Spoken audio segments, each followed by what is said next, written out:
नमस्कार, जय हिंद। आप सभी का फिर एक बार बहुत बहुत स्वागत है हमारे इस लेक्चर की सीरीज़ में, जिसमें हम सीखने जा रहे हैं डिफरेंशियल इक्वेशंस गेट के लिए। तो ये है हमारी गणित बैच और दोस्तों मैं आपका फिर एक बार बहुत बहुत स्वागत करता हूं।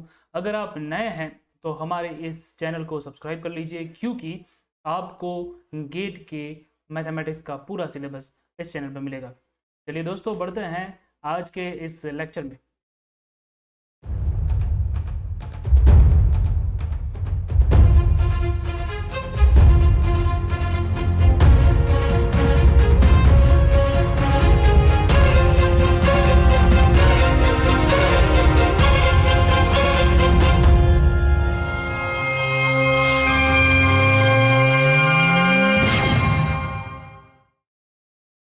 तो दोस्तों, जैसा कि आप जानते हैं कि डिफरेंशियल इक्वेशन का पहला लेक्चर हो चुका है। ये है दूसरा लेक्चर। पहले लेक्चर में हमने बहुत ही इम्पोर्टेंट टॉपिक जो है वो स्टडी किया था, जिसको हमने जिसमें हमने फॉर्मेशन आपको सिखाया था, जिसमें हमने आपको सिखाया था कि ऑर्डर और डिग्री क्या होता है, और ये सारी चीज़ें जो है वो हमने बेसिक आपको करवाई थी। आगे बढ़ते हैं। आगे डिफरेंशियल इक्वेशन में बहुत ही इंपॉर्टेंट टॉपिक जो है वो हम सीखने जा रहे हैं, जो है सॉल्यूशन ऑफ डिफरेंशियल इक्वेशन। ठीक है, सॉल्यूशन की आज शुरुआत करेंगे। सॉल्यूशन में आज वेरिएबल सेपरेबल फॉर्म जो है वो समझेंगे। उससे पहले मैं आपको थोड़ा सा बेसिक जो है वो एक और बार समझाना चाहूँगा, जो कि ऑर्डर के बेस पे है। डिफरेंशियल इक्वेशन के दो बेसिक टाइप जो है उसके बारे में बात कर लेते हैं दोस्तों। बहुत ही ज़्यादा इंपॉर्टेंट चीज़ है, क्योंकि क्या होता है कि हम डिफरेंशियल इक्वेशन के सारे टाइप जो है वो समझने जा रहे हैं, तो कभी कभी कंफ्यूजन जो है वो ज़्यादा हो जाता है कि फर्स्ट ऑर्डर कौन सा है, हायर ऑर्डर कौन सा है। ठीक है, तो हमने ऑर्डर और डिग्री सीख लिया। अगर आपने ऑर्डर और डिग्री नहीं सीखा है तो मैं आई बटन के ऊपर लिंक दे दूंगा। ठीक है, तो आप वहाँ पे जाके भी सीख सकते हो। राइट, चलिए, तो यहाँ पे आप देख सकते हैं कि डिफरेंशियल इक्वेशन है हमारे पास। तो डिफरेंशियल इक्वेशन के जो है वो दो टाइप होते हैं दोस्तों। ठीक है, बेसिकली दो टाइप होते हैं। ठीक है, एक होता है फर्स्ट ऑर्डर, एक होता है first order ODE, first order ordinary differential equation. ठीक है, और उसके बाद वाला होता है हायर ऑर्डर। ठीक है, हायर ऑर्डर ओडीई। अब तुम मुझसे पूछोगे कि इन दोनों में डिफरेंस क्या है। डिफरेंस बहुत ही छोटा सा है। ठीक है, अगर आपके डिफरेंशियल इक्वेशन का ऑर्डर, ठीक है, order of ODE is 1, then it is called as first order differential equation. ठीक है, और अगर आपके डिफरेंशियल इक्वेशन का ऑर्डर जो है, order of ODE is greater than 1, then it is called as higher order differential equation. Okay, अभी मैंने आपको सिखाया ही था कि ऑर्डर जो है वो कैसे फाइंड करते हैं, तो उसमें ज़्यादा चर्चा करने की ज़रूरत नहीं है। मैं आपको सीधे सीधे एग्जाम्पल देता हूँ।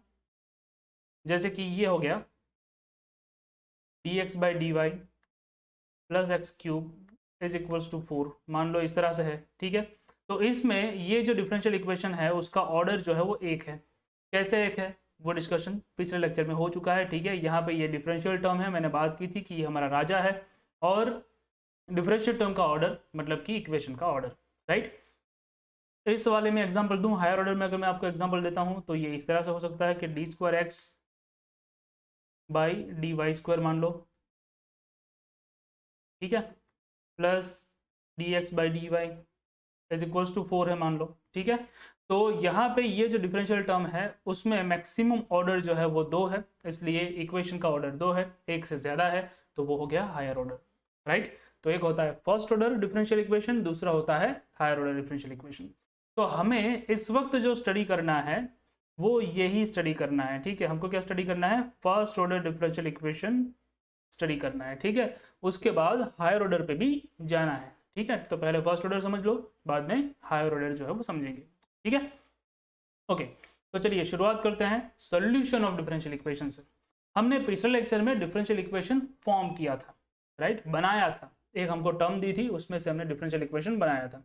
बनाते वक्त मैंने आपको बताया था कि भाई जितने भी आर्बिट्ररी कांस्टेंट है उसको एलिमिनेट करना होगा। एलिमिनेट करने के बाद आप डिफरेंशियल इक्वेशन जो है वो पाओगे। डिफरेंशियल इक्वेशन आपको मिलेगा डिफरेंशिएशन करने पर।